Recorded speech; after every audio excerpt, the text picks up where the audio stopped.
Ayan mga ka-idol, no. So ipakita ko sa inyo mga diskarte ko sa pag lilifting. Ayan, so ngayon lifting tayo ng drilling bucket, no. So ganito ako pag maglifting mga ka-idol. Pag tayo maglifting, kailangan na lagi natin tingnan yung spatter natin, no.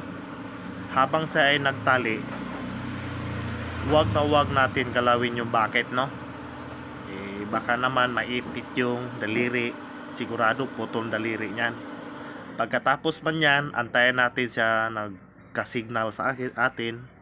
Kung ang signal niya ay medyo dalawang kamay niya ay hindi na siya nakahawak sa shackle, so pwede na natin yan idadaan sa paglilifting. So ngayon, pag tayo maglilifting, so ituwid muna natin dahan-dahan yung tali bago natin ang diretsuhan sa pag-aangat ng material na nilifting natin. Dahil pag biglain natin sa pag-aangat ng paglilifting, so ay di siya nakatwid, no, sigurado yan mapapalo yan, pumalo yan. So kung lalo na yung spatter natin nasa malapit, so bigla pumalo yan. Kung biglain mo sa paglilifting, sigurado matamaan sa spatter.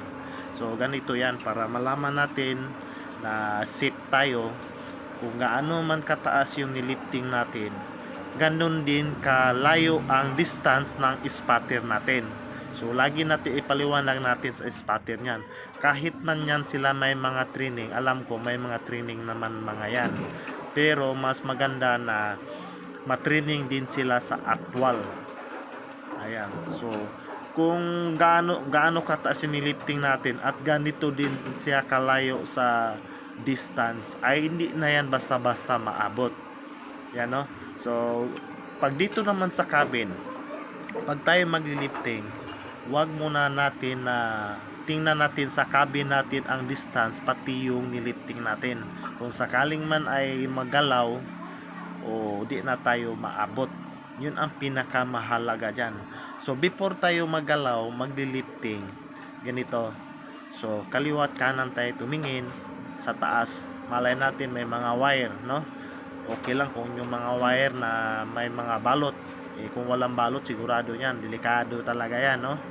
So para maiwasan natin yan ang lahat, huwag tayo bara-bara sa pag galaw ng unit, no. Ayan, lalo na yung mga kasamahan natin ay nandito lang sa paikot dahil tayo ay nasa contraction. Pag tayo nasa sa bundok or sa mga open area, okay lang yun.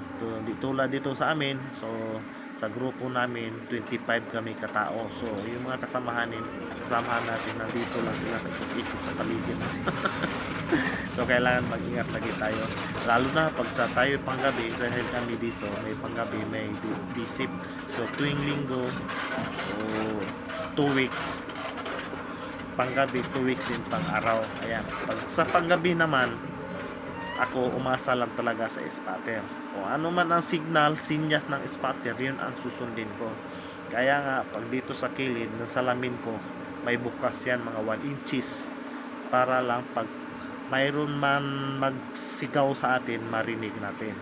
Ayan, so bawat galaw natin, pwede din tayo mag-horn para yung spatter natin lagi siya nakamonitor.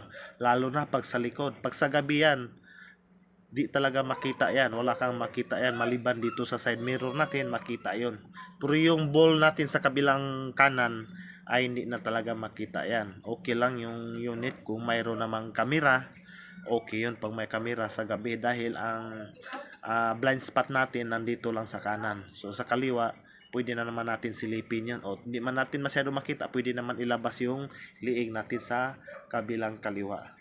So yun lang, maraming salamat, no, at sana makatulong to sa mga ka-idol natin yan na practicing pa, so madagdagan yun ang kaalaman nyo, no.